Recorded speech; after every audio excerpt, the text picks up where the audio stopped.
ਸਤਿ ਸ੍ਰੀ ਅਕਾਲ। News 18 Punjab Haryana Himachal ਦੇਖ ਰਹੇ ਹੋ ਤੁਸੀਂ। ਗੌਰਵ ਸ਼ੁਕਲਾ ਮੈਂ ਹਾਂ ਤੁਹਾਡੇ ਨਾਲ ਤੇ ਇਸ ਬੁਲੇਟਿਨ ਦਾ ਆਗਾਜ਼ ਕਰਨ ਜਾ ਰਹੇ ਹਾਂ। ਸਭ ਤੋਂ ਪਹਿਲਾਂ ਖਬਰ ਅੰਮ੍ਰਿਤਸਰ ਤੋਂ। ਕਰਫਿਊ ਲਗਾਇਆ ਗਿਆ ਪੂਰੇ ਪੰਜਾਬ ਦੇ ਵਿੱਚ, ਪਰ ਫਿਰ ਵੀ ਧੱਜੀਆਂ ਲੋਕਾਂ ਦੇ ਵੱਲੋਂ ਉਡਾਈਆਂ ਜਾ ਰਹੀਆਂ ਨੇ ਕਰਫਿਊ ਦੀਆਂ। ਜਿਹਾਂ ਭਗਤਾ ਵਾਲਾ ਫਾਟਕ ਦੇ ਉੱਤੇ ਸੋਸ਼ਲ ਡਿਸਟੈਂਸਿੰਗ ਨਾਮ ਦੀ ਕੋਈ ਚੀਜ਼ ਨਹੀਂ ਸੀ। ਤਸਵੀਰਾਂ ਤੁਸੀਂ ਦੇਖੋਗੇ ਤੇ ਪਤਾ ਲੱਗੇਗਾ ਕਿ ਆਖਿਰ ਕਿਸ ਤਰੀਕੇ ਦੀਆਂ ਤਸਵੀਰਾਂ ਜਾਂ ਕਿਸ ਤਰੀਕੇ ਦਾ ਮਾਹੌਲ ਉੱਥੇ ਸੀ। ਰੇਲਵੇ ਕ੍ਰਾਸਿੰਗ ਦੇ ਉੱਤੇ ਲੋਕਾਂ ਦੀ ਭੀੜ ਦਿਖੀ ਹੈ। ਫਾਟਕ ਖੁੱਲਣ ਤੇ ਲੋਕਾਂ ਦਾ ਹਜੂਮ ਨਜ਼ਰ ਆਇਆ। ਅੰਮ੍ਰਿਤਸਰ ਦੇ ਵਿੱਚ ਲੋਕਾਂ ਨੂੰ ਕਰਫਿਊ ਦੀ ਕੋਈ ਪਰਵਾਹ ਨਹੀਂ। ਕਿਉਂ ਕੋਈ ਪਰਵਾਹ ਨਹੀਂ, ਇਹ ਸਵਾਲ ਵੀ ਨਿਊਜ਼ 18 ਚੁੱਕ ਰਿਹਾ ਹੈ। ਇਹ ਤਸਵੀਰਾਂ ਦੇਖੋ, ਇਹ ਅੱਜ ਦੀਆਂ ਤਸਵੀਰਾਂ ਨੇ, ਕਰਫਿਊ ਵਾਲੇ ਦਿਨ ਦੀਆਂ ਤਸਵੀਰਾਂ ਨੇ, ਲਾਕਡਾਊਨ ਦੀਆਂ ਤਸਵੀਰਾਂ ਨੇ। ਇਹ ਉਹ ਤਸਵੀਰਾਂ ਨੇ ਜੋ ਬਿਆਨ ਕਰ ਰਹੀਆਂ ਨੇ ਕਿ ਲੋਕਾਂ ਨੂੰ ਆਪਣੀ ਜਾਨ ਦੀ ਪਰਵਾਹ ਨਹੀਂ, ਲੋਕਾਂ ਦੀ ਜਾਨ ਦੀ ਪਰਵਾਹ ਨਹੀਂ, ਕਰੋਨਾ ਨਾ ਫੈਲੇ ਇਸ ਦੀ ਕੋਈ ਪਰਵਾਹ ਨਹੀਂ, ਲਾਕਡਾਊਨ ਹੈ ਇਸ ਦੀ ਕੋਈ ਪਰਵਾਹ ਨਹੀਂ, ਕਰਫਿਊ ਲੱਗਿਆ ਹੋਇਆ ਇਸ ਦੀ ਵੀ ਕੋਈ ਪਰਵਾਹ ਨਹੀਂ। ਇਹ ਲੋਕਾਂ ਦੀ ਭੀੜ ਸਭ ਕੁਝ ਬਿਆਨ ਕਰ ਰਹੀ ਹੈ। ਤਸਵੀਰਾਂ ਨੂੰ ਗੌਰ ਨਾਲ ਵੇਖੋਗੇ ਤਾਂ ਤਸਵੀਰਾਂ 'ਚ ਤੁਹਾਨੂੰ ਇੱਕ ਥਾਂ ਤੇ ਪੁਲਿਸ ਵਾਲੇ ਵੀ ਨਜ਼ਰ ਆਉਣਗੇ। ਪੁਲਿਸ ਵਾਲੇ ਲਾਚਾਰ ਨਜ਼ਰ ਆਉਂਦੇ ਨੇ ਕਿ ਇੰਨੀ ਲੋਕਾਂ ਦੀ ਭੀੜ ਹੋ ਗਈ ਤਾਂ ਉਹ ਕਰਨ ਕੀ। ਤਾਂ ਕਿ ਬਹੁਤ ਸਖਤੀ ਇਸ ਸਮੇਂ ਦਿਖਾਉਣ ਦੀ ਜ਼ਰੂਰਤ ਹੈ ਕਿ ਪੁਲਿਸ ਦੇ ਸਾਹਮਣੇ ਹੁਣ ਇੱਕੋ ਹਿੱਲਾ ਰਹਿ ਗਿਆ ਕਿ ਸਖਤੀ ਕਰ ਦਿਓ ਜ਼ਬਰਦਸਤ, ਤਾਂ ਹੀ ਲੋਕ ਹਟਣਗੇ, ਘਰਾਂ ਤੋਂ ਬਾਹਰ ਨਹੀਂ ਨਿਕਲਣਗੇ। ਸੋਸ਼ਲ ਡਿਸਟੈਂਸਿੰਗ ਦਾ ਮਤਲਬ ਕੀ ਹੈ ਕਿ ਦੂਜੇ ਸ਼ਖਸ ਤੋਂ ਤੁਹਾਡੀ ਘੱਟੋ ਘੱਟ 1.5 ਤੋਂ 2 ਮੀਟਰ ਦੀ ਦੂਰੀ ਹੋਵੇ। ਇਹ ਵੀ ਰੂਲ ਨੇ ਕਿ ਸੋਸ਼ਲ ਡਿਸਟੈਂਸਿੰਗ ਦੇ ਕਿ ਤੁਸੀਂ ਬਾਈਕ ਤੇ ਜੇਕਰ ਜਾਣਾ ਹੋਵੇ ਤਾਂ ਇੱਕੋ ਸ਼ਖਸ ਚਾਹੀਦਾ ਹੈ, ਕਾਰ ਦੇ ਵਿੱਚ ਜਾ ਰਹੇ ਹੋ ਤਾਂ 2 ਲੋਕਾਂ ਤੋਂ ਵੱਧ ਨਹੀਂ ਚਾਹੀਦੇ। ਪਰ ਇੱਕ ਬਾਈਕ ਦੇਖੋ ਤੁਹਾਨੂੰ ਜੇਕਰ ਕੋਈ ਨਜ਼ਰ ਆ ਜਾਵੇ ਜਿੱਥੇ ਕੋਈ ਇੱਕ ਸ਼ਖਸ ਹੋਵੇ, ਇਸ ਹਰ ਬਾਈਕ ਦੇ ਉੱਤੇ 2-2 ਲੋਕ ਤੁਹਾਨੂੰ ਨਜ਼ਰ ਆਉਣਗੇ। ਤੇ ਇਸ ਵਿਚਾਲੇ ਇਹ ਕੀ ਸਾਰੇ ਜ਼ਰੂਰੀ ਸੇਵਾਵਾਂ ਦੇ ਨਾਲ ਜੁੜੇ ਹੋਏ ਨੇ ਜਾਂ ਜਦੋਂ ਢਿੱਲ ਦਿੱਤੀ ਜਾਂਦੀ ਹੈ ਤਾਂ ਇਸ ਤਰੀਕੇ ਨਾਲ ਲੋਕ ਬਾਹਰ ਨਿਕਲਣਗੇ। ਬਹੁਤ ਸਾਰੇ ਸਵਾਲ ਨੇ, ਸਾਰਿਆਂ ਦੇ ਉੱਤੇ ਸਵਾਲ ਇਸ ਕਰਕੇ ਵੀ ਹੈ ਕਿ ਜੇਕਰ ਸਰਕਾਰ ਦੇ ਵੱਲੋਂ ਕੋਸ਼ਿਸ਼ ਕੀਤੀ ਜਾ ਰਹੀ ਹੈ ਲਾਕਡਾਊਨ ਤੇ ਕਰਫਿਊ ਦੇ ਜ਼ਰੀਏ ਕਰੋਨਾ ਦੇ ਨਾਲ ਨਜਿੱਠਣ ਦੀ, ਤਾਂ ਫਿਰ ਲੋਕਾਂ ਦਾ ਸਾਥ ਨਹੀਂ ਮਿਲੇਗਾ ਤਾਂ ਕਿਵੇਂ ਅਸੀਂ ਬਿਮਾਰੀ ਨੂੰ ਹਰਾਵਾਂਗੇ ਤੇ ਕਿਵੇਂ ਲਾਕਡਾਊਨ ਖੁੱਲੇਗਾ, ਕਿਵੇਂ ਕਰਫਿਊ ਵਾਲਾ ਸਥਿਤੀ ਜਿਹੜੀ ਹੈ ਉਹ ਖਤਮ ਹੋਵੇਗੀ। ਕੋਰੋਨਾ ਵਾਇਰਸ ਨੂੰ ਲੈ ਕੇ ਪੰਜਾਬ ਦੇ ਵਿੱਚ ਲੱਗੇ ਅਤੇ ਪੰਜਾਬ ਦੇ ਮੁੱਖ ਮੰਤਰੀ ਕੈਪਟਨ ਅਮਰਿੰਦਰ ਸਿੰਘ ਦੁਆਰਾ ਸਖਤੀ ਦੇ ਆਦੇਸ਼ ਤੋਂ ਬਾਅਦ ਦੇ ਹਾਲਾਤ ਤੁਹਾਨੂੰ ਵਿਖਾਉਣਾ ਚਾਹਾਂਗੇ। ਅਸੀਂ ਇਸ ਵੇਲੇ ਖੜੇ ਹਾਂ ਅੰਮ੍ਰਿਤਸਰ ਦੀ ਭੱਟਾ ਮੰਡੀ ਦੇ ਕੋਲ, ਜਿੱਥੋਂ ਦੇ ਹਾਲਾਤ ਸਰਿਆਮ ਲੋਕ ਇੱਥੋਂ ਬਿਨਾਂ ਕਰਫਿਊ ਪਾਸ ਦੇ ਨਿਕਲਦੇ ਨੇ। ਹਾਲਾਂਕਿ ਇੱਥੇ 2 ਪੁਲਿਸ ਮੁਲਾਜ਼ਮ ਜ਼ਰੂਰ ਤੈਨਾਤ ਕੀਤੇ ਗਏ ਨੇ, ਲੇਕਿਨ ਜਿਸ ਹਿਸਾਬ ਨਾਲ ਲੋਕ ਇੱਥੋਂ ਵੱਡੀ ਤਾਦਾਦ ਦੇ ਵਿੱਚ ਨਿਕਲਦੇ ਨੇ ਤੇ ਉਹ ਵੀ ਪੁਲਿਸ ਮੁਲਾਜ਼ਮ ਵੀ ਬੇਬਸ ਨਜ਼ਰ ਆ ਰਹੇ ਨੇ, ਕਿਉਂਕਿ ਪੰਜਾਬ ਸਰਕਾਰ ਦੁਆਰਾ ਪੰਜਾਬ ਦੇ ਮੁੱਖ ਮੰਤਰੀ ਦਾ ਸਖਤੀ ਦੇ ਆਦੇਸ਼ ਜ਼ਰੂਰ ਦਿੱਤੇ ਗਏ ਨੇ ਕਿ ਕਰੋਨਾ ਵਾਇਰਸ ਨੂੰ ਲੈ ਕੇ ਜਿਹੜੀ ਸਖਤੀ ਪੰਜਾਬ ਦੇ ਵਿੱਚ ਵਰਤੀ ਜਾਏਗੀ ਅਤੇ ਲੋਕਾਂ ਤੇ ਸਖਤ ਕਾਰਵਾਈ ਕੀਤੀ ਜਾਏਗੀ। ਲੇਕਿਨ ਲਗਾਤਾਰ ਲੋਕਾਂ ਦੀ ਭੀੜ ਤੁਸੀਂ ਦੇਖ ਸਕਦੇ ਹੋ ਕਿ ਲੋਕ ਇੱਥੋਂ ਨਿਕਲਦੇ ਨੇ ਵੱਡੀ ਤਾਦਾਦ ਦੇ ਵਿੱਚ, ਕਿਉਂਕਿ ਜਿਸ ਹਿਸਾਬ ਨਾਲ ਇੱਥੇ ਤੁਹਾਨੂੰ ਦੇਖ ਕੇ ਇਵੇਂ ਨਹੀਂ ਲੱਗੇਗਾ ਕਿ ਪੰਜਾਬ ਦੇ ਵਿੱਚ ਕਰਫਿਊ ਲੱਗਾ ਹੈ, ਕਿਉਂਕਿ ਲੋਕ ਕਾਫੀ ਵੱਡੀ ਮਾਤਰਾ ਦੇ ਵਿੱਚ ਇੱਥੋਂ ਨਿਕਲਦੇ ਨੇ। ਕਿਉਂਕਿ ਜਿਹੜੇ ਕਰਫਿਊ ਪੰਜਾਬ ਸਰਕਾਰ ਦੁਆਰਾ ਅਤੇ ਦੇਸ਼ ਦੇ ਵਿੱਚ ਲੋਕਡਾਊਨ ਲਗਾਇਆ ਗਿਆ ਉਹ ਲੋਕਾਂ ਦੀ ਸੁਰੱਖਿਆ ਨੂੰ ਵੇਖਦੇ ਹੋਏ ਹੀ ਲਗਾਇਆ ਗਿਆ ਤਾਂ ਕਿ ਕੋਰੋਨਾ ਵਾਇਰਸ ਦੀ ਇਸ ਚੈਨ ਨੂੰ ਤੋੜਿਆ ਜਾ ਸਕੇ। ਲੇਕਿਨ ਇੱਥੇ ਉਹ ਚੈਨ ਟੁੱਟਦੀ ਨਜ਼ਰ ਨਹੀਂ ਆ ਰਹੀ ਹੈ। ਕਾਫੀ ਲੋਕ ਇੱਥੇ ਕਰਫਿਊ ਨਿਯਮਾਂ ਦੀ ਉਲੰਘਣਾ ਕਰਦੇ ਵੀ ਨਜ਼ਰ ਆ ਰਹੇ ਨੇ। ਪੁਲਿਸ ਮੁਲਾਜ਼ਮ ਡਿਊਟੀ ਤੇ ਜ਼ਰੂਰ ਤੈਨਾਤ ਨੇ, ਲੇਕਿਨ ਲੋਕਾਂ ਅੱਗੇ ਬੇਵਕਤ ਨਜ਼ਰ ਆ ਰਹੇ ਨੇ। ਭਾਜੀ ਹਰਪ੍ਰੀਤ ਸਿੰਘ ਜੀ, ਲੋਕ ਕਾਫੀ ਵੱਡੀ ਤਾਦਾਦ ਦੇ ਵਿੱਚ ਇੱਥੋਂ ਨਿਕਲਦੇ ਨੇ। ਹਾਲਾਂਕਿ ਪੰਜਾਬ ਦੇ ਮੁੱਖ ਮੰਤਰੀ ਨੇ ਸਖਤੀ ਦਾ ਆਦੇਸ਼ ਦਿੱਤਾ, ਲੇਕਿਨ ਲੋਕ ਫਿਰ ਵੀ ਕਾਫੀ ਵੱਡੀ ਮਾਤਰਾ ਦੇ ਵਿੱਚ ਘਰੋਂ ਬਾਹਰ ਨਿਕਲਦੇ ਨੇ। ਉਹ ਇੱਦਾਂ ਜੀ ਆਪਣੀ ਮਜਬੂਰੀ ਜ਼ਾਹਰ ਕਰਦੇ। ਕੋਈ ਬਜ਼ੁਰਗ ਜਿਹੜੇ ਕਹਿੰਦੇ ਅਸੀਂ ਪੈਨਸ਼ਨ ਲੈਣ ਚੱਲੇ ਹਾਂ ਜੀ, ਕੋਈ ਮੰਡੀ ਦੇ ਵਿੱਚ ਜ਼ਿਮੀਂਦਾਰ ਲੰਘਦੇ ਉਹ ਕਹਿੰਦੇ ਅਸੀਂ ਆਪਣੀ ਕਣਕ ਲੈ ਕੇ ਆਉਣੀ, ਉਹਦਾ ਪਾਸ ਲੈਣ ਜਾ ਰਹੇ। ਇਹ ਕਰਕੇ ਇਹਦੇ ਦਾਣਾ ਮੰਡੀ ਹੋਣ ਕਰਕੇ ਜ਼ਿਆਦਾ ਆਵਾਜਾਈ। ਸਰ, ਕੀ ਤੁਹਾਨੂੰ ਲੱਗਦਾ ਹੈ ਕਿ ਕੁਝ ਲੋਕ ਕਰਫਿਊ ਪਾਸ ਨਾ ਹੋਣ ਦੇ ਬਾਵਜੂਦ ਵੀ ਘਰੋਂ ਬਾਹਰ ਨਿਕਲ ਰਹੇ ਨੇ? ਕਿਉਂਕਿ ਜਦੋਂ ਫਾਟਕ ਖੁੱਲ੍ਹਿਆ ਸੀ ਤਾਂ ਬਹੁਤ ਵੱਡੀ ਤਾਦਾਦ ਦੇ ਵਿੱਚ ਲੋਕ ਕਰਫਿਊ ਨਿਯਮਾਂ ਦੀ ਉਲੰਘਣਾ ਕਰਦੇ ਨਜ਼ਰ ਆਏ ਸੀ। ਸੋਸ਼ਲ ਡਿਸਟੈਂਸਿੰਗ ਦਾ ਵੀ ਪਾਲਣ ਨਹੀਂ ਕਰ ਰਹੇ ਸੀ। ਕਾਫੀ ਵੱਡੀ ਤਾਦਾਦ ਦੇ ਵਿੱਚ ਲੋਕ ਇੱਥੇ ਖੜੇ ਸੀ। ਅਸੀਂ ਕਈ ਜਿਹੜੇ ਨਹੀਂ ਸਮਝਦੇ ਜਿਹੜੇ ਜਾਣ ਬੁੱਝ ਕੇ ਲੰਘਣਾ ਕਰਦੇ ਆ, ਪਰ ਅਸੀਂ ਜਿਹੜਾ ਵੀ ਆਉਂਦਾ ਉਹਨੂੰ ਪੁੱਛਦੇ ਆ ਕਿ ਤੁਹਾਡੇ ਕੋਲ ਪਾਸ ਹੈ, ਜਾਂ ਕਿ ਮਜਬੂਰੀ ਆ, ਕੋਈ ਸਿਲੰਡਰ ਲੈਣ ਜਾ ਰਿਹਾ, ਕੋਈ ਆਪਣੇ ਬੈਂਕ ਦੇ ਕੰਮ, ਕੋਈ ਮੋਦੀ ਸਾਹਿਬ ਵਾਲੇ ਜਿਹੜੇ ਅਕਾਊਂਟ 'ਚ ਪੈਸੇ ਆਏ ਕੋਈ ਉਹਨਾਂ ਦਾ ਪਤਾ ਕਰਨ ਜਾ ਰਿਹਾ, ਉਹੀ ਅਸੀਂ ਜਾਣ ਦਿੰਦੇ ਹਾਂ, ਬਾਕੀਆਂ ਨੂੰ ਵਾਪਸ ਭੇਜ। ਤੇ ਬਿਲਕੁਲ ਲੋਕ ਜਿਹੜੇ ਲਗਾਤਾਰ ਜਿਹੜੀ ਟ੍ਰੈਫਿਕ ਨਿਯਮਾਂ ਦੀ ਉਲੰਘਣਾ ਕਰਦੇ ਨਜ਼ਰ ਆ ਰਹੇ ਨੇ, ਲੇਕਿਨ ਪੁਲਿਸ ਮੁਲਾਜ਼ਮਾਂ ਦੇ ਮੁਤਾਬਿਕ ਜ਼ਰੂਰ ਉਹ ਮੰਨਦੇ ਨੇ ਕਿ ਪੁਲਿਸ ਦੀ ਘਾਟ ਹੋਣ ਦੀ ਵਜ੍ਹਾ ਵੀ ਅਤੇ ਇੱਕ ਵੱਡਾ ਰੀਜ਼ਨ ਰਿਹਾ ਹੈ ਕਿ ਲੋਕਾਂ ਨੂੰ ਉਹ ਸਮਝਾ ਜ਼ਰੂਰ ਸਕਦੇ ਨੇ, ਲੇਕਿਨ ਜਿਸ ਹਿਸਾਬ ਨਾਲ ਲੋਕਾਂ ਦੀ ਤਾਦਾਦ ਜ਼ਿਆਦਾ ਹੋਇਆ ਤੇ 2 ਮੁਲਾਜ਼ਮ ਬਹੁਤ ਘੱਟ ਪੈਂਦੇ ਨਜ਼ਰ ਆ ਰਹੇ।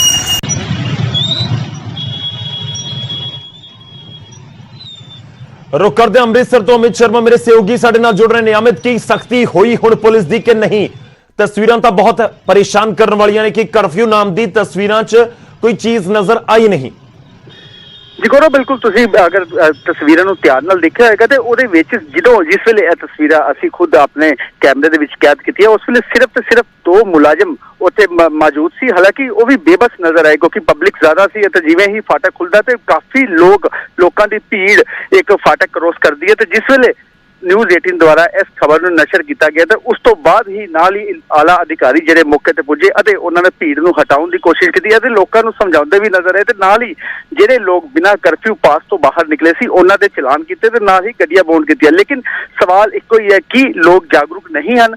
ਕਰਫਿਊ ਲਗਾਇਆ ਗਿਆ ਹੈ ਕਿ ਇਸ ਚੇਨ ਨੂੰ, ਕਰੋਨਾ ਵਾਇਰਸ ਦੀ ਚੇਨ ਨੂੰ ਤੋੜਿਆ ਜਾ ਸਕੇ। ਲੇਕਿਨ ਕਈ ਲੋਕ, ਜਦੋਂ ਅਸੀਂ ਉੱਥੇ ਗੱਲਬਾਤ ਕੀਤੀ ਤੇ ਕਈ ਲੋਕ ਇਹੋ ਜਿਹੇ ਹੀ ਜਿਹੜੇ ਬਿਨਾਂ ਕਰਫਿਊ ਪਾਸ ਤੋਂ ਇੱਕ ਮੋਟਰਸਾਈਕਲ ਦੇ ਉੱਪਰ 3 ਸਵਾਰੀਆਂ ਬਿਠਾ ਕੇ ਜਾ ਰਹੇ ਸੀ। ਹਾਲਾਂਕਿ ਸੋਸ਼ਲ ਡਿਸਟੈਂਸਿੰਗ ਦੀਆਂ ਵੀ ਸਾਫ਼ ਤੌਰ ਤੇ ਧੱਜੀਆਂ ਉੜਦੀਆਂ ਨਜ਼ਰ ਆਈਆਂ, ਲੇਕਿਨ ਇੱਕ ਇਕੱਲਾ ਮਾਮਲਾ ਨਹੀਂ ਹੈ ਜਦੋਂ ਕਿ ਸੋਸ਼ਲ ਡਿਸਟੈਂਸਿੰਗ ਅਤੇ ਕਰਫਿਊ ਦੀ ਧੱਜੀਆਂ ਉੜਦੀਆਂ ਨਜ਼ਰ ਆਈਆਂ ਹਨ, ਕਿਉਂਕਿ ਜਿਸ ਵੇਲੇ ਇਹ ਭੀੜ ਖਤਮ ਹੋਈ ਉਸ ਤੋਂ ਬਾਅਦ ਫਿਰ ਤੋਂ ਆਲਾ ਅਧਿਕਾਰੀ ਜਿਹੜੇ ਉਹ ਤੋਂ ਵਾਪਿਸ ਪਰਤ ਗਏ ਤੇ ਸਿਰਫ ਉੱਥੇ 2 ਮੁਲਾਜ਼ਮ ਹੀ ਰਹਿ ਗਏ। ਲੇਕਿਨ ਫਾਟਕ ਦਿਨ 'ਚ 10 ਤੋਂ 12 ਵਾਰੀ ਬੰਦ ਹੁੰਦਾ ਹੈ ਕਿਉਂਕਿ ਜਿਹੜੀ ਮਾਲ ਗੱਡੀਆਂ ਉੱਥੋਂ ਨਿਕਲਦੀਆਂ ਨੇ, ਲੇਕਿਨ ਉਸ ਤੋਂ ਬਾਅਦ ਫਿਰ ਤੋਂ ਉਹੀ ਰਸ਼ ਸ਼ੁਰੂ ਹੋ ਜਾਂਦਾ। ਜ਼ਰੂਰਤ ਹੈ ਪੁਲਿਸ ਨੂੰ ਸਖਤੀ ਵਰਤਣ ਦੀ ਤਾਂ ਕਿ ਇਸ ਕੜੀ ਨੂੰ ਤੋੜਿਆ ਜਾ ਸਕੇ। ਜੀ ਸ਼ੁਕਰੀਆ ਅਮਿਤ, ਧੰਨਵਾਦ ਸਾਡੇ ਨਾਲ ਜੁੜਨ ਦੇ ਲਈ। ਇਸ ਪੂਰੀ ਗੱਲਬਾਤ ਦੇ ਲਈ ਸਖਤੀ ਲਾਜ਼ਮੀ ਤੌਰ ਤੇ ਕਰਨੀ ਹੋਵੇਗੀ ਜੇਕਰ ਅਸੀਂ ਬਿਮਾਰੀ ਨੂੰ ਹਰਾਉਣਾ ਹੈ। ਨਾ ਸਿਰਫ ਪੁਲਿਸ ਨੂੰ ਬਲਕਿ ਲੋਕਾਂ ਨੂੰ ਵੀ ਖੁਦ ਦੇ ਉੱਤੇ ਵੀ ਸਖਤੀ ਕਰਨੀ ਹੋਏਗੀ ਕਿ ਅਸੀਂ ਘਰਾਂ ਦੇ ਵਿੱਚ ਰਹੀਏ। ਇੰਨੇ ਸਾਰੇ ਲੋਕ, ਹਰ ਕਿਸੇ ਨੂੰ ਜ਼ਰੂਰੀ ਕੰਮ ਹੈ ਕਿ ਵਾਕਈ ਬਹੁਤ ਜ਼ਰੂਰੀ ਕੰਮ ਹੈ।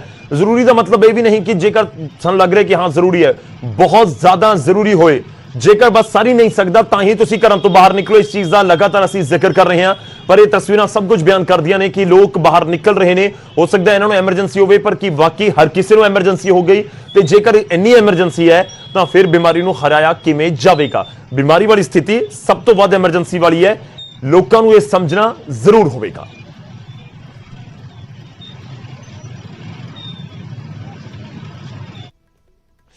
ਅੱਗੇ ਵਧਦੇ ਹਾਂ ਤੇ ਅੱਜ ਇੱਕ ਅਹਿਮ ਮੀਟਿੰਗ ਹੋਣ ਜਾ ਰਹੀ ਹੈ, ਉਸ ਦਾ ਰੁਖ ਕਰਾਂਗੇ ਥੋੜੀ ਦੇਰ ਦੇ ਵਿੱਚ। ਸ਼ਾਮ ਨੂੰ 4 ਵਜੇ ਗਰੁੱਪ ਆਫ ਮਿਨਿਸਟਰਸ ਦੀ ਬੈਠਕ ਹੋਣ ਜਾ ਰਹੀ ਹੈ।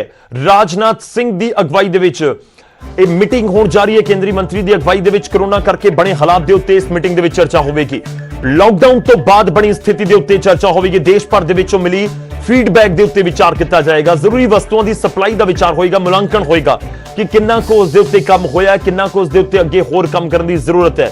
ਜਿਹੜੇ ਮਾਈਗ੍ਰੈਂਟ ਲੇਬਰ ਹੈ ਯਾਨੀ ਕਿ ਜਿਹੜੇ ਪ੍ਰਵਾਸੀ ਮਜ਼ਦੂਰ ਨੇ, ਉਹਨਾਂ ਦੀਆਂ ਮੁਸ਼ਕਲਾਂ ਦੇ ਉੱਤੇ ਵੀ ਮੰਥਨ ਕਰਨ ਦੀ ਉਮੀਦ ਹੈ। ਪ੍ਰਧਾਨ ਮੰਤਰੀ ਆਫਿਸ ਨੂੰ ਪੂਰੀ ਡਿਟੇਲ ਰਿਪੋਰਟ ਭੇਜੀ ਜਾਏਗੀ। ਦਿੱਕਤ ਇਸ ਸਮੇਂ ਹੈ ਤਾਂ ਕਿਸ ਤਰੀਕੇ ਨਾਲ ਉਸ ਦਿੱਕਤ ਦੇ ਨਾਲ ਨਜਿੱਠਿਆ ਜਾਵੇ, ਉਸ ਨੂੰ ਲੈ ਕੇ ਚਰਚਾ ਇਹ ਹੋਣ ਜਾ ਰਹੀ ਹੈ।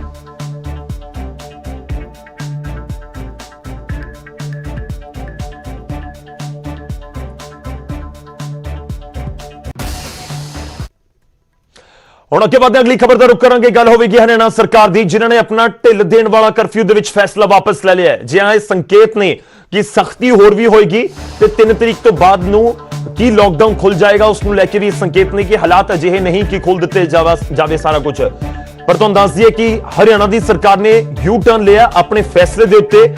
ਹੁਣ ਕਿਤਾਬਾਂ, ਏਸੀ, ਪੱਖੇ ਦੀਆਂ ਦੁਕਾਨਾਂ ਨਹੀਂ ਖੁੱਲਣਗੀਆਂ।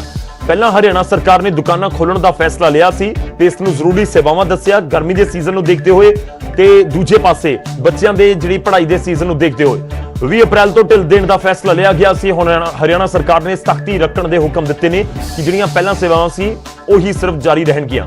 रुक करते हैं, मेरे सहयोगी सर जुड़ रहे हैं मनोज कुमार चंडीगढ़। तो मनोज, जानना चाहेंगे क्या कुछ आपके पास इस समय जानकारी?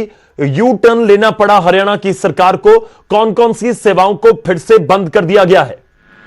देखिए गौरव, हरियाणा सरकार का जो डिजास्टर मैनेजमेंट डिपार्टमेंट है उसने एक पत्र जारी किया है और उसमें ये कहा गया है कि 20 तारीख से जो सेवाएं शुरू की जानी थी, जो इंडस्ट्री शुरू की जानी थी, जो इकोनॉमिक एक्टिविटी शुरू की जानी थी, उनमें एसी, कूलर और जो एयर फैन है इनकी बिक्री को मंजूरी दी गई थी। उसके साथ साथ इनकी मरम्मत के लिए भी जो दुकानें हैं वो खोलने की एक प्लानिंग थी। लेकिन अब क्योंकि केंद्रीय गृह मंत्रालय ने इस पर नई गाइडलाइंस जारी की हैं, उसको देखते हुए इन सभी चीजों पर तुरंत प्रभाव से रोक लगाई जाती है। उसके साथ साथ जो छात्रों को किताबें मुहैया कराने की जहां तक बात थी, तो बुक शॉप्स को भी खोलने पर रोक लगाई गई है। और इसका जो आधार है, जो हवाला है, वो केंद्रीय गृह मंत्रालय की जो गाइडलाइंस है वो दिया गया है। और ये भी कहा गया है कि सख्ती से नियमों का पालन किया जाए, जो नए आदेश जारी किए गए हैं सख्ती से पालना की जाए और किसी भी तरीके से इन शॉप्स को या इनकी जो बिक्री है वो नहीं की जा सकेगी। जी ਸ਼ੁਕਰੀਆ, ਧੰਨਵਾਦ ਸਾਡੇ ਨਾਲ ਜੁੜਨ ਦੇ ਲਈ ਮਨੋਜ। ਇਸ ਪੂਰੀ ਗੱਲਬਾਤ ਦੇ ਲਈ। ਕਿਤਾਬਾਂ ਦੀਆਂ ਦੁਕਾਨਾਂ ਹਰਿਆਣਾ 'ਚ ਨਹੀਂ ਖੁੱਲਣਗੀਆਂ, ਏਸੀ ਪੱਖਿਆਂ ਦੀਆਂ ਦੁਕਾਨਾਂ ਹੁਣ ਹਰਿਆਣਾ ਦੇ ਵਿੱਚ ਫਿਲਹਾਲ ਨਹੀਂ ਖੁੱਲਣਗੀਆਂ। ਮਤਲਬ ਸਾਫ਼ ਹੈ ਕਿ ਸਖਤੀ ਦੀ ਜ਼ਰੂਰਤ ਹੈ। ਜਿਸ ਤਰੀਕੇ ਨਾਲ ਕਰੋਨਾ ਦੇ ਕੇਸ ਲਗਾਤਾਰ ਦੇਸ਼ ਭਰ ਦੇ ਵਿੱਚੋਂ ਸਾਹਮਣੇ ਆ ਰਹੇ ਨੇ, ਜੋ ਮੈਂ ਸੰਕੇਤ ਦਾ ਜ਼ਿਕਰ ਕਰ ਰਿਹਾ ਸੀ ਕਿ ਇਹ ਸੰਕੇਤ ਕਿਤੇ ਨਾ ਕਿਤੇ ਜ਼ਰੂਰ ਨੇ ਕਿ ਜਿਸ ਤਰੀਕੇ ਨਾਲ ਸਖਤੀ ਹੋ ਰਹੀ ਹੈ ਤਾਂ 3 ਤਰੀਕ ਤੋਂ ਬਾਅਦ ਵੀ ਤੁਸੀਂ ਕਹੋ ਕਿ ਸਭ ਕੁਝ ਆਮ ਦੀ ਤਰ੍ਹਾਂ ਹੋ ਜਾਏਗਾ, ਸ਼ਾਇਦ ਨਹੀਂ। ਸਾਨੂੰ ਜ਼ਰੂਰ ਸੋਸ਼ਲ ਡਿਸਟੈਂਸਿੰਗ ਦਾ ਧਿਆਨ ਰੱਖਣਾ ਹੋਵੇਗਾ। 3 ਤਰੀਕ ਤੋਂ ਬਾਅਦ ਲਾਕਡਾਊਨ ਨੂੰ ਅੱਗੇ ਵਧਾਇਆ ਜਾਂਦਾ ਹੈ ਜਾਂ ਨਹੀਂ, ਇਹ ਪਹਿਲਾਂ ਹੀ ਸਰਕਾਰਾਂ ਦੇ ਵੱਲੋਂ ਸਾਫ਼ ਕੀਤਾ ਗਿਆ ਕਿ ਇਸ ਦੇ ਉੱਤੇ ਫੈਸਲਾ ਲਿਆ ਜਾਏਗਾ। ਰਿਵਿਊ ਕਰਨ ਤੋਂ ਬਾਅਦ ਰਿਵਿਊ ਹੋਏਗਾ, ਉਸ ਤੋਂ ਬਾਅਦ ਇਹ ਫੈਸਲਾ ਲਿਆ ਜਾਵੇਗਾ।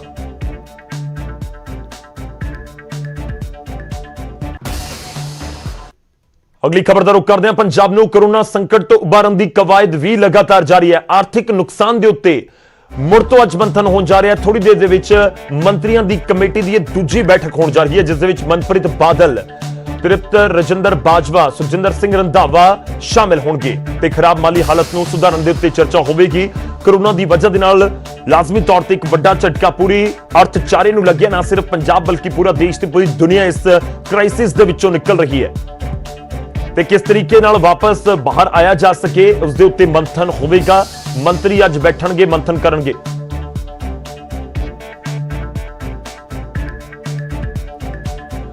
ਰੁਕ ਕਰਦੇ ਹਾਂ, ਮੇਰੇ ਸਹਿਯੋਗੀ ਸਾਡੇ ਨਾਲ ਜੁੜ ਰਹੇ ਨੇ ਯਾਦਵਿੰਦਰ ਸਿੰਘ, ਉਹਨਾਂ ਦਾ ਰੁਕ ਕਰਦੇ ਹਾਂ। ਯਾਦਵਿੰਦਰ, ਕੀ ਕੁਝ ਇਸ ਮੀਟਿੰਗ ਦੇ ਵਿੱਚ ਮੰਥਨ ਹੋਣ ਦੀ ਉਮੀਦ ਹੈ?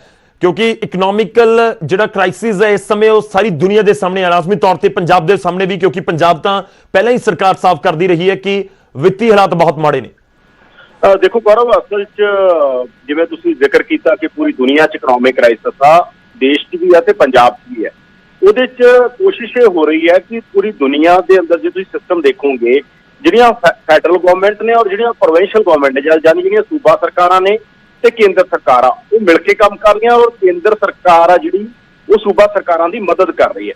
ਤਾਂ ਇਹੀ ਮਾਡਲ ਕੈਪਟਨ ਅਮਰਿੰਦਰ ਸਿੰਘ ਨੇ ਲੈਟਰ ਲਿਖਿਆ, ਅੱਜ ਇੱਕ ਨਵਾਂ ਲੈਟਰ ਲਿਖਿਆ ਕੈਪਟਨ ਅਮਰਿੰਦਰ ਸਿੰਘ ਨੇ, ਜਿਹਦੇ ਜ਼ਰੀਏ ਉਹਨਾਂ ਨੇ ਕਿਹਾ ਕਿ ਪੰਜਾਬ ਦੀ ਮਦਦ ਹੋਵੇ, ਬਾਕੀ ਸੂਬਿਆਂ ਦੀ ਵੀ ਹੋ ਜਾਏ। ਪ੍ਰਤਾਪ ਬਾਜਵਾ ਨੇ ਕੱਲ ਕਿਹਾ ਕਿ ਬਾਕੀ ਸੂਬਿਆਂ ਦੀ ਹੋਵੇ, ਸਾਡੀ ਵੀ ਹੋਵੇ। ਤਾਂ ਇਹਦਾ ਦਬਾਅ ਬਣਾਉਣ ਲਈ ਹਰ ਸੂਬਾ ਕੋਸ਼ਿਸ਼ ਕਰ ਰਿਹਾ ਕਿ ਇੱਥੇ ਮੀਟਿੰਗਾਂ ਕਰਕੇ ਸੰਪਰਕ ਸਾਧਿਆ ਜਾਵੇ। ਜਿਵੇਂ ਕੈਪਟਨ ਅਮਰਿੰਦਰ ਸਿੰਘ 3 ਲੈਟਰ ਲਿਖ ਚੁੱਕੇ ਨੇ, 2 ਪਹਿਲਾਂ ਲਿਖ ਚੁੱਕੇ ਨੇ, ਤੀਜਾ ਲੈਟਰ ਅੱਜ ਲਿਖਿਆ ਉਹਨਾਂ ਨੇ।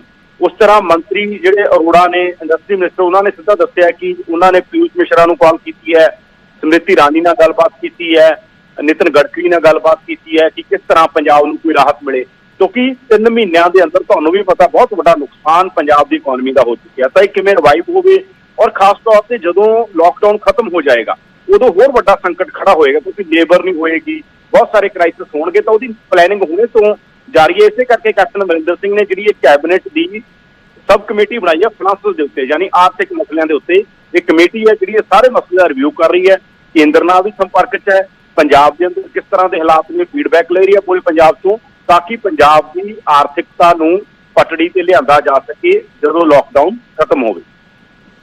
ਸ਼ੁਕਰੀਆ ਯਾਦਵਿੰਦਰ, ਧੰਨਵਾਦ ਸਾਡੇ ਨਾਲ ਜੁੜਨ ਦੇ ਲਈ, ਇਸ ਪੂਰੀ ਗੱਲਬਾਤ ਦੇ ਲਈ। ਥੋੜੀ ਦੇਰ 'ਚ ਮੀਟਿੰਗ ਸ਼ੁਰੂ ਹੋਣ ਜਾ ਰਹੀ ਹੈ ਤੇ ਮੀਟਿੰਗ ਦੇ ਵਿੱਚ ਲਾਜ਼ਮੀ ਤੌਰ ਤੇ ਆਰਥਿਕ ਜਿਹੜੇ ਮੁੱਦੇ ਨੇ ਉਹਨਾਂ ਦੇ ਉੱਤੇ ਵਿਚਾਰ ਕੀਤਾ ਜਾਏਗਾ।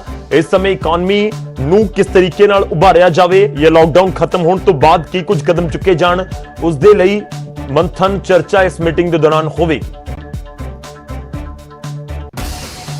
ਸਨਅਤ ਮੰਤਰੀ ਸੁੰਦਰ ਸ਼ਾਮ ਅਰੋੜਾ ਨੇ ਗੱਲਬਾਤ ਕਰਦੇ ਆ ਉਹਨਾਂ ਦੇ ਨਾਲ। ਸਰ, ਜਿਹੜਾ ਤੁਸੀਂ ਸੈਂਟਰ ਨਾਲ ਜੋ ਮਸਲੇ ਉਠਾਏ ਨੇ ਜਾਂ ਕੈਪਟਨ ਅਮਰਿੰਦਰ ਸਿੰਘ ਉਠਾ ਰਹੇ ਨੇ, ਉਹ ਕਿਹੜੇ ਮਸਲੇ ਨੇ? ਸਭ ਤੋਂ ਪਹਿਲਾਂ ਤਾਂ ਮੈਂ ਤੁਹਾਨੂੰ ਇੱਕ ਗੱਲ ਦੱਸਣੀ ਚਾਹੁੰਦਾ ਕਿ ਮਾਨਯੋਗ ਮੁੱਖ ਮੰਤਰੀ ਕੈਪਟਨ ਅਮਰਿੰਦਰ ਸਿੰਘ ਜੀ ਨੇ ਜਿਸ ਤਰ੍ਹਾਂ ਉਹ ਕੰਮ ਕਰ ਰਹੇ ਨੇ, ਜਿਸ ਤਰ੍ਹਾਂ ਸਾਡੀ ਟੀਮ ਕੰਮ ਕਰ ਰਹੀ ਹੈ, ਜਿੱਥੇ ਤੁਸੀਂ ਮੇਰੀ ਗੱਲ ਕਰੋ ਦਿਨ 'ਚ 2 ਜਾਂ 3 ਵਾਰ ਮੇਰੀ ਗੱਲ ਹੁੰਦੀ ਹੈ, ਉਹ ਪੁੱਛਦੇ ਨੇ ਆਪ ਫੋਨ ਕਰਕੇ ਕਿ ਕਿਸ ਤਰ੍ਹਾਂ ਹਾਲਾਤ ਨੇ। ਮੈਨੂੰ 3 ਜ਼ਿਲ੍ਹੇ ਦਿੱਤੇ ਹੋਏ ਸੀ, ਨਵਾਂ ਸ਼ਹਿਰ, ਹੁਸ਼ਿਆਰਪੁਰ ਔਰ ਕਪੂਰਥਲਾ। ਤੁਸੀਂ ਵਿਸ਼ਵਾਸ ਕਰਿਓ ਕਿ ਡੇਲੀ ਇੰਨਾ ਪੁੱਛ ਕੇ ਡੀਸੀ ਨਾਲ ਗੱਲ ਕਰਨੀ, ਉੱਥੇ ਦੇ ਡਾਕਟਰ ਨਾਲ ਗੱਲ ਕਰਨੀ, ਬਈ ਇਹ ਬੜੀ ਖੁਸ਼ੀ ਵਾਲੀ ਗੱਲ ਹੈ ਕਿ ਲੋਕਾਂ ਦੇ ਸਹਿਯੋਗ ਨਾਲ ਡਾਕਟਰਸ ਨੇ ਔਰ ਸਾਡੇ ਸਟਾਫ ਨੇ, ਨਰਸਿਸ ਜਿਹੜਾ ਵੀ ਉਹਨਾਂ ਦਾ ਸਟਾਫ ਸੀ, ਪਲੱਸ ਪੁਲਿਸ ਦੇ ਕੰਮ ਨੂੰ ਜਾਂ ਸਫਾਈ ਸੇਵਕਾਂ ਸੈਂਟਰ 'ਚ ਕਿੰਨਾ ਨਾਲ ਤੁਹਾਡੀ ਗੱਲ ਹੋਈ ਹੈ, ਕਿੰਨਾ ਨਾਲ ਕੈਪਟਨ ਦੀ ਹੋਈ? ਮੈਂ ਤੁਹਾਨੂੰ ਇਹੀ ਗੱਲ ਕਰ ਰਿਹਾ, ਸਹਿਯੋਗ ਦੇ ਨਾਲ ਅਸੀਂ ਬਹੁਤ ਨੇੜੇ ਆ ਗਏ ਹਾਂ। ਉੱਥੋਂ ਅਸੀਂ ਕਰੋਨਾ ਵਾਇਰਸ ਨੂੰ ਮੁਕਤ ਕਰਨ ਦੇ ਵਿੱਚ ਕਾਮਯਾਬੀ ਲਗਭਗ ਕਰ ਲਈ ਹੈ। ਸੈਂਟਰ ਦੇ ਅੰਦਰ ਕੱਲ ਮੇਰੀ ਗੱਲ ਹੋਈ ਸੀ ਮਾਨनीय ਪੀਯੂਸ਼ ਗੋਇਲ ਜੀ ਨਾਲ, ਸਮ੍ਰਿਤੀ ਇਰਾਨੀ ਜੀ ਨਾਲ, ਔਰ 3 ਉਹਨਾਂ ਦੇ ਸਟੇਟ ਮਿਨਿਸਟਰ ਸੀ। 2 ਦਿਨ ਪਹਿਲਾਂ ਮਾਨनीय ਗਡਕਰੀ ਜੀ ਨਾਲ ਮੇਰੀ ਗੱਲ ਹੋਈ ਸੀ। ਉਹਨਾਂ ਨੂੰ ਮੈਂ ਇਹੀ ਦੱਸਿਆ ਕਿ ਸਾਡਾ ਜਿਹੜਾ ਸਟੇਟ ਹੈ ਉਹਨਾਂ ਕੋਲ MSME ਹੈ, ਇੰਡਸਟਰੀ ਮਿਨਿਸਟਰ ਨੇ ਪੀਯੂਸ਼ ਗੋਇਲ ਜੀ। ਮੈਂ ਉਹਨਾਂ ਨੂੰ ਦੱਸਿਆ ਕਿ ਪੰਜਾਬ ਇਹ ਤੁਸੀਂ ਜਿਹੜੇ ਫਰਮਾਨ ਬਣਾਏ ਨੇ, ਜਿਹੜੇ ਸਾਨੂੰ ਆਰਡਰ ਦਿੱਤੇ ਨੇ ਕਿ ਜਿਹੜੀ ਲੇਬਰ ਨੂੰ ਪੈਸੇ ਇੰਡਸਟਰੀ ਦੇਗੀ, ਉਹਨਾਂ ਨੂੰ ਜਿੰਨੀ ਦੇਰ ਤੁਸੀਂ ਬੈਂਕ ਇੰਟਰਸਟਡ ਹੈਗੇ ਆ 2 ਮਹੀਨੇ ਦੇ ਘੱਟੋ ਘੱਟ ਤੁਸੀਂ ਬੈਂਕ ਵਿਆਜ ਮਾਫ ਕਰ ਦਿਓ ਉਹਨਾਂ ਦੇ, ਉਹ ਲੇਬਰ ਨੂੰ ਪੈਸੇ ਕਿੱਥੋਂ ਦੇਵੇ। ਔਰ ਇਹ ਸਾਰੀ ਗੱਲ ਦੀ ਅਸੀਂ ਡਿਮਾਂਡ ਪੈਕੇਜ ਦੀ ਕੀਤੀ ਹੈ। ਜਿੱਥੇ ਤੱਕ ਮੈਂ ਸਮਝਦਾ ਕਿ ਸਾਰੇ ਮਿਨਿਸਟਰ ਨੇ ਇਹ ਗੱਲ ਦੇ ਵਿੱਚ ਹਾਮੀ ਭਰੀ ਹੈ ਔਰ ਉਹਨਾਂ ਨੇ ਇਹ ਗੱਲ ਕਹੀ ਹੈ ਕਿ ਮੈਂ ਉਹਨਾਂ ਨੂੰ ਦੱਸਿਆ ਕਿ ਮਾਨਯੋਗ ਮੁੱਖ ਮੰਤਰੀ ਨੇ ਪ੍ਰਾਈਮ ਮਿਨਿਸਟਰ ਨੂੰ ਲੈਟਰ ਲਿਖਿਆ, ਸੈਂਟਰ ਨੂੰ 2-3 ਵਾਰੀ ਆਪਣੀ ਮੰਗ ਰੱਖ ਚੁੱਕੇ ਹੈ ਤੇ ਉਹਨਾਂ ਨੇ ਕਿਤੇ ਨਾ ਕਿਤੇ ਗੱਲ ਮੰਨੀ ਹੈ ਕਿ ਪੈਕੇਜ ਚਾਹੀਦਾ ਹੈ। ਔਰ ਉਹਨਾਂ ਨੇ ਮੈਨੂੰ ਕਿਹਾ ਕਿ ਸਾਡਾ ਫਾਈਨਾਂਸ ਡਿਪਾਰਟਮੈਂਟ ਇਸ ਤੇ ਕੰਮ ਕਰ ਰਿਹਾ, ਅਸੀਂ ਸਾਰਾ ਲਿਖ ਕੇ ਮਾਨनीय ਪ੍ਰਾਈਮ ਮਿਨਿਸਟਰ ਨੂੰ ਭੇਜ ਰਹੇ ਹਾਂ। ਪੰਜਾਬ 'ਚ ਕੀ ਤੁਸੀਂ ਹੁਣ ਇਸ ਮੀਟਿੰਗ ਦੇ ਅੰਦਰ ਪੰਜਾਬ ਦੇ ਕਿਹੜੇ ਇਸ਼ੂ ਡਿਸਕਸ ਕਰੋਗੇ? ਸਾਰੇ ਮਸਲੇ ਹੱਲ ਸਾਰੇ ਮਸਲੇ ਜੋ ਵੀ ਪੰਜਾਬ ਦੇ ਨੇ, ਇੱਕ ਸਬ ਕਮੇਟੀ ਬਣੀ ਹੈ, ਅਸੀਂ ਉਹਦੀ ਸਾਰੇ ਜਿਹੜੇ ਮਸਲੇ ਹੈ ਮਾਨਯੋਗ CM ਸਾਹਿਬ ਕੋ ਰੱਖਦੇ ਹਾਂ। ਉਹ ਫਿਰ ਪੂਰਾ ਵਿਚਾਰ ਹੁੰਦਾ ਕਿ ਕਿਸ ਤਰੀਕੇ ਤੇ ਪਟੜੀ ਤੇ ਪੰਜਾਬ ਨੂੰ ਲੈ ਕੇ ਆਉਣਾ। ਜਿਹੜੀ ਆਰਥਿਕ ਸਥਿਤੀ ਹੈ, ਦੇਖੋ ਅਸੀਂ ਇਸ ਵਾਰ ਸਾਰੀ ਸੈਲਰੀ ਦੇ ਰਹੇ ਹਾਂ, ਪੂਰੀ ਸੈਲਰੀ ਦਿੱਤੀ ਹੈ। ਔਰ ਦੂਜੇ ਪਾਸੇ ਅਗਰ CM ਸਾਹਿਬ ਦੀ ਗੱਲ ਕੀਤੀ ਜਾਵੇ, ਮੰਤਰੀਆਂ ਦੀ ਗੱਲ ਕੀਤੀ ਜਾਵੇ, ਅਸੀਂ ਆਪਣੀ ਪੂਰੀ ਸੈਲਰੀ ਦੇ ਦਿੱਤੀ 3 ਮਹੀਨੇ ਲਈ। ਸਾਡੇ MLA ਨੇ 30% ਦਿੱਤੀ ਹੈ, ਅਫੀਸਰ ਦੇ ਰਹੇ ਨੇ, ਸਾਰੇ ਦੇ ਰਹੇ ਨੇ। ਇਹ ਜਿਹੜਾ ਯੁੱਧ ਹੈ ਇਹ ਹਰ ਵਿਅਕਤੀ ਲੜ ਰਿਹਾ, ਇਹ ਰਾਜਨੀਤੀ ਤੋਂ ਉੱਪਰ ਉੱਠ ਕੇ ਲੜਿਆ ਜਾ ਰਿਹਾ ਔਰ ਸਾਰੀ ਸਰਕਾਰ ਦਿਨ ਰਾਤ ਇਹਦੇ ਲਈ ਕੰਮ ਕਰ ਰਹੀ ਹੈ। ਕੈਮਰਾਮੈਨ ਸੰਦੀਪ ਦੇ ਨਾਲ ਯਾਦਵਿੰਦਰ ਸਿੰਘ, ਨਿਊਜ਼ 18 ਪੰਜਾਬ, ਚੰਡੀਗੜ੍ਹ। ਤਾਂ ਮੁੱਦੇ ਬਹੁਤ ਸਾਰੇ ਨੇ ਇਸ ਸਮੇਂ, ਖਾਸ ਤੌਰ ਤੇ ਇੰਡਸਟਰੀ ਨੂੰ ਲੈ ਕੇ ਵੀ ਹੈ ਕਿ ਕਿਸ ਤਰੀਕੇ ਨਾਲ ਉਹ ਆਪਣੇ ਮੁਲਾਜ਼ਮਾਂ ਨੂੰ ਤਨਖਾਹ ਦੇਣ ਤੇ ਕਿਸ ਤਰੀਕੇ ਨਾਲ ਰਿਵਾਈਵ ਹੁਣ ਕੀਤਾ ਜਾ ਸਕੇ, ਜੋ ਇਸ ਪੂਰੇ ਲਾਕਡਾਊਨ ਦਾ ਅਸਰ ਇੰਡਸਟਰੀ ਤੇ ਪੰਜਾਬ ਦੇ ਵਿੱਚ ਪਏਗਾ। ਹੁਣ ਤੁਹਾਨੂੰ ਦੱਸਦੇ ਹਾਂ ਪੂਰੇ ਪੰਜਾਬ ਦਾ ਹਾਲ, ਪੂਰੇ ਪੰਜਾਬ ਦਾ ਕਰੋਨਾ ਦੇ ਨਾਲ ਜੁੜਿਆ ਕੀ ਕੁਝ ਅਪਡੇਟ ਹੈ ਇਸ ਸਮੇਂ, ਉਹ ਵੀ ਤੁਹਾਨੂੰ ਦੱਸਦੇ ਹਾਂ। 10 ਵੱਡੀਆਂ ਗੱਲਾਂ ਪੰਜਾਬ ਦੇ ਨਾਲ ਜੁੜੀਆਂ ਹੋਈਆਂ। ਪੰਜਾਬ 'ਚ 250 ਤੋਂ ਪਾਰ ਇਸ ਸਮੇਂ ਕਰੋਨਾ ਮਰੀਜ਼ਾਂ ਦਾ ਅੰਕੜਾ ਪਹੁੰਚ ਚੁੱਕਿਆ ਹੈ। 251 ਕੇਸ ਹੋ ਚੁੱਕੇ ਨੇ, 16 ਲੋਕਾਂ ਦੀ ਮੌਤ ਹੋ ਚੁੱਕੀ ਹੈ। ਪਟਿਆਲਾ ਦੇ ਵਿੱਚ 5 ਨਵੇਂ ਕੇਸ ਸਾਹਮਣੇ ਆਏ ਨੇ। ਰਾਜਪੁਰਾ ਦੀ ਮਹਿਲਾ ਦੇ ਸੰਪਰਕ ਦੇ ਵਿੱਚ ਇਹ ਲੋਕ ਸਾਰੇ ਆਏ ਸੀ ਤੇ ਹੁਣ ਪਟਿਆਲਾ ਦੇ ਵਿੱਚ ਸਿਰਫ ਪਟਿਆਲਾ ਜ਼ਿਲ੍ਹੇ ਦੇ ਵਿੱਚ ਅੰਕੜਾ 31 ਤੱਕ ਪਹੁੰਚ ਚੁੱਕਿਆ ਹੈ। ਤੇ ਇਸ ਸਮੇਂ ਪਟਿਆਲਾ ਜਿਹੜੇ ਟੌਪ 3 ਜ਼ਿਲ੍ਹੇ ਨੇ ਜੋ ਸਭ ਤੋਂ ਜ਼ਿਆਦਾ ਪ੍ਰਭਾਵਿਤ ਨੇ, ਉਹਨਾਂ ਦੇ ਵਿੱਚੋਂ ਇੱਕ ਹੈ। ਮੋਹਾਲੀ ਦੇ ਨਵਾਂ ਗਾਉਂ ਦੇ ਵਿੱਚ ਵੀ ਇੱਕ ਨਵਾਂ ਕੇਸ ਸਾਹਮਣੇ ਆਇਆ। 25 ਸਾਲ ਦਾ ਨੌਜਵਾਨ ਕੋਰੋਨਾ ਪੋਜ਼ਿਟਿਵ ਪਾਇਆ ਗਿਆ, PGI ਦੇ ਹੈਲਥ ਵਰਕਰ ਦੇ ਸੰਪਰਕ ਦੇ ਵਿੱਚ ਆਇਆ ਸੀ। ਉਧਰ ਮੋਹਾਲੀ ਦੇ ਵਿੱਚ ਸਭ ਤੋਂ ਜ਼ਿਆਦਾ ਹੁਣ ਕੇਸ ਨੇ ਤੇ ਪੰਜਾਬ ਦੇ ਵਿੱਚ 38 ਲੋਕ ਹੁਣ ਤੱਕ ਠੀਕ ਵੀ ਹੋਏ ਨੇ। ਸਭ ਤੋਂ ਜ਼ਿਆਦਾ 17 ਮਰੀਜ਼ ਨਵਾਂ ਸ਼ਹਿਰ ਦੇ ਵਿੱਚ ਠੀਕ ਹੋਏ ਨੇ। ਟੋਟਲ 19 ਸੀ, ਇੱਕ ਸ਼ਖਸ ਦੀ ਮੌਤ ਹੋ ਗਈ, 17 ਠੀਕ ਹੋ ਗਏ, ਯਾਨੀ ਕਿ ਸਿਰਫ ਇੱਕ ਹੀ ਉੱਥੇ ਐਕਟਿਵ ਕੇਸ ਇਸ ਸਮੇਂ ਰਹਿ ਗਿਆ ਹੈ।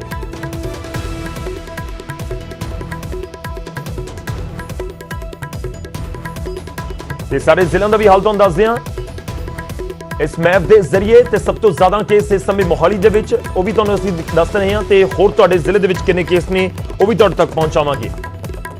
ਮੋਹਾਲੀ ਦੇ ਵਿੱਚ 62 ਕੇਸ ਹੋ ਚੁੱਕੇ ਨੇ, ਫਤਿਹਗੜ੍ਹ ਸਾਹਿਬ ਦੇ ਵਿੱਚ 2, ਪਟਿਆਲਾ 'ਚ 31, ਸੰਗਰੂਰ 'ਚ 3, ਬਰਨਾਲਾ 'ਚ 2, ਬਠਿੰਡਾ 'ਚ ਕੋਈ ਕੇਸ ਨਹੀਂ ਹੈ। ਮਾਨਸਾ ਦੇ ਵਿੱਚ 11 ਮਾਮਲੇ ਹੁਣ ਤੱਕ ਸਾਹਮਣੇ ਆ ਚੁੱਕੇ ਨੇ। ਤੇ ਇਸੇ ਤਰ੍ਹਾਂ ਹੋਰ ਥਾਵਾਂ ਤੇ ਵੀ ਤੁਹਾਨੂੰ ਦਿਖਾਵਾਂਗੇ। ਮੁਕਤਸਰ ਸਾਹਿਬ ਦੇ ਵਿੱਚ 1 ਕੇਸ ਹੈ, ਫਾਜ਼ਿਲਕਾ 'ਚ ਰਾਤ ਹੈ, ਫਰੀਦਕੋਟ 'ਚ 3 ਨੇ, ਫਿਰੋਜ਼ਪੁਰ 'ਚ 1 ਹੈ, ਮੋਗਾ 4 ਨੇ, ਲੁਧਿਆਣਾ 'ਚ 16 ਕੇਸ, 4 ਮੌਤਾਂ, ਜਲੰਧਰ ਦੇ ਵਿੱਚ 48 ਕੇਸ ਹੁਣ ਤੱਕ ਸਾਹਮਣੇ ਆ ਚੁੱਕੇ ਨੇ। ਤੇ ਵੱਖ-ਵੱਖ ਥਾਵਾਂ ਦੀ ਹਾਲ ਹੈ। ਕਪੂਰਥਲਾ ਦੇ ਵਿੱਚ 2 ਕੇਸ ਨੇ, ਪਠਾਨਕੋਟ 'ਚ 24 ਕੇਸ ਨੇ, ਗੁਰਦਾਸਪੁਰ 'ਚ 1 ਸ਼ਖਸ ਦਾ ਮਾਮਲਾ ਸਾਹਮਣੇ ਆਇਆ ਸੀ, ਉਸ ਦੀ ਮੌਤ ਹੋ ਚੁੱਕੀ ਹੈ। ਅੰਮ੍ਰਿਤਸਰ 'ਚ 11 ਨੇ, ਤਰਨਤਾਰਨ 'ਚ ਕੋਈ ਨਹੀਂ, ਨਵਾਂ ਸ਼ਹਿਰ 'ਚ 19, 17 ਲੋਕ ਠੀਕ ਹੋ ਗਏ, ਰੋਪੜ 'ਚ 3 ਨੇ, ਹੁਸ਼ਿਆਰਪੁਰ 'ਚ 7 ਮਾਮਲੇ ਹੁਣ ਤੱਕ ਸਾਹਮਣੇ ਆ ਚੁੱਕੇ ਨੇ।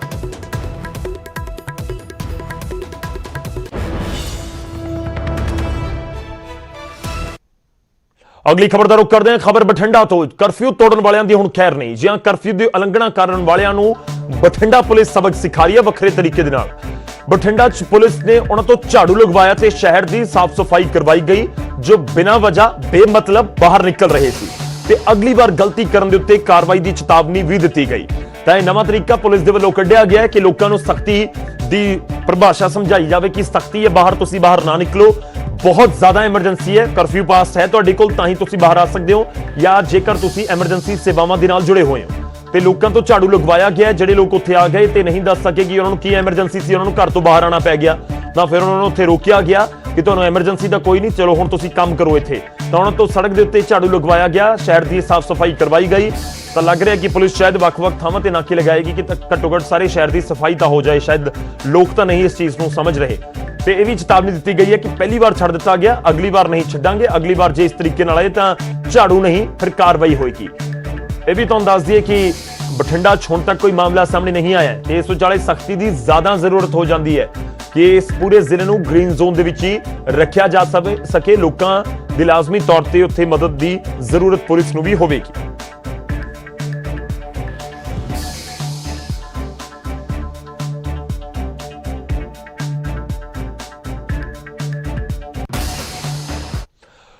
ਅਗਲੀ ਖਬਰ ਦਾ ਰੁਖ ਕਰਦੇ ਹਾਂ। ਖਬਰ ਜੁੜੀ ਹੋਈ ਹੈ ਨਿਰਮਲ ਸਿੰਘ ਖਾਲਸਾ ਦੇ ਨਾਲ। ਜੀ ਹਾਂ, ਨਿਰਮਲ ਸਿੰਘ ਖਾਲਸਾ ਦੀ ਬੇਟੀ ਸਿਹਤਯਾਬ ਹੋਈ ਹੈ। ਕੋਰੋਨਾ ਵਾਇਰਸ ਨੂੰ ਉਹਨਾਂ ਦੇ ਵੱਲੋਂ ਮਾਤ ਦੇ ਦਿੱਤੀ ਗਈ ਹੈ।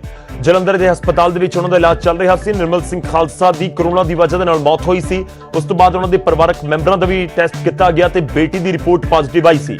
ਹੁਣ ਇਲਾਜ ਤੋਂ ਬਾਅਦ ਉਹਨਾਂ ਦਾ ਇਮਿਊਨ ਸਿਸਟਮ ਲਾਜ਼ਮੀ ਤੌਰ ਤੇ ਮਜ਼ਬੂਤ ਤੇ ਉਹਨਾਂ ਦੀ ਬੇਟੀ ਦੀ ਰਿਪੋਰਟ ਹੁਣ ਨੈਗੇਟਿਵ ਆ ਚੁੱਕੀ ਹੈ। ਹਾਲਾਂਕਿ ਕੁਆਰੰਟਾਈਨ ਤਾਂ ਲਾਜ਼ਮੀ ਤੌਰ ਤੇ ਉਹਨਾਂ ਨੂੰ ਰੱਖਿਆ ਜਾਵੇਗਾ। ਜਲੰਧਰ ਦੇ ਹਸਪਤਾਲ ਦੇ ਵਿੱਚ ਉਹਨਾਂ ਦਾ ਇਲਾਜ ਚੱਲ ਰਿਹਾ ਸੀ ਤੇ ਤੁਹਾਨੂੰ ਦੱਸ ਦਈਏ ਪਦਮ ਸ਼੍ਰੀ ਨਿਰਮਲ ਸਿੰਘ ਖਾਲਸਾ ਜਿਨ੍ਹਾਂ ਨੂੰ ਕੋਰੋਨਾ ਹੋਇਆ ਤੇ ਉਸ ਤੋਂ ਬਾਅਦ ਉਹਨਾਂ ਦਾ ਦੇਹਾਂਤ ਹੋ ਗਿਆ ਸੀ ਤੇ ਉਹਨਾਂ ਦੀ ਮੌਤ ਨੂੰ ਲੈ ਕੇ ਵੀ ਕਈ ਵਿਵਾਦ ਖੜੇ ਹੋਏ। ਪਹਿਲਾਂ ਸੰਸਕਾਰ ਨੂੰ ਲੈ ਕੇ ਹੋਇਆ ਤੇ ਉਸ ਤੋਂ ਬਾਅਦ ਇੱਕ ਆਡੀਓ ਕਲਿੱਪ ਵੀ ਸਾਹਮਣੇ ਆਈ ਜਿਸ ਦੇ ਵਿੱਚ ਪਰਿਵਾਰ ਨੇ ਇਲਜ਼ਾਮ ਲਗਾਇਆ ਕਿ ਨਿਰਮਲ ਸਿੰਘ ਖਾਲਸਾ ਦਾ ਇਲਾਜ ਨਹੀਂ ਸਹੀ ਢੰਗ ਦੇ ਨਾਲ ਕੀਤਾ ਗਿਆ। ਪਰਿਵਾਰ ਨੇ ਰਾਸ਼ਟਰਪਤੀ ਤੱਕ ਤੋਂ ਗੁਹਾਰ ਲਗਾਈ ਹੈ ਇਸ ਪੂਰੇ ਮਾਮਲੇ ਸੀਬੀਆਈ ਜਾਂਚ ਦੀ। ਪਰ ਇਸ ਸਭ ਦੇ ਵਿਚਾਲੇ ਪਰਿਵਾਰ ਦੇ ਲਈ ਇੱਕ ਚੰਗੀ ਖਬਰ ਵੀ ਆਈ। ਉਹਨਾਂ ਦੀ ਬੇਟੀ ਸਿਹਤਯਾਬ ਹੋ ਚੁੱਕੀ ਹੈ ਜਿਨ੍ਹਾਂ ਦੀ ਰਿਪੋਰਟ ਪੋਜ਼ਿਟਿਵ ਆਈ ਸੀ। ਹੁਣ ਉਹਨਾਂ ਦੀ ਰਿਪੋਰਟ ਨੈਗੇਟਿਵ ਆ ਚੁੱਕੀ ਹੈ। ਹਾਲਾਂਕਿ ਜਿਵੇਂ ਪਹਿਲਾਂ ਵੀ ਜ਼ਿਕਰ ਕੀਤਾ ਕਿ ਕੁਆਰੰਟਾਈਨ ਤਾਂ ਲਾਜ਼ਮੀ ਤੌਰ ਤੇ ਅਜੇ ਵੀ ਰੱਖਿਆ ਜਾਵੇਗਾ ਨਿਰਮਲ ਸਿੰਘ ਖਾਲਸਾ ਦੀ ਬੇਟੀ।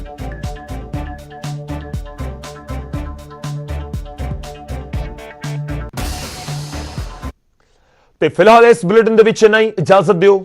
ਧੰਨਵਾਦ।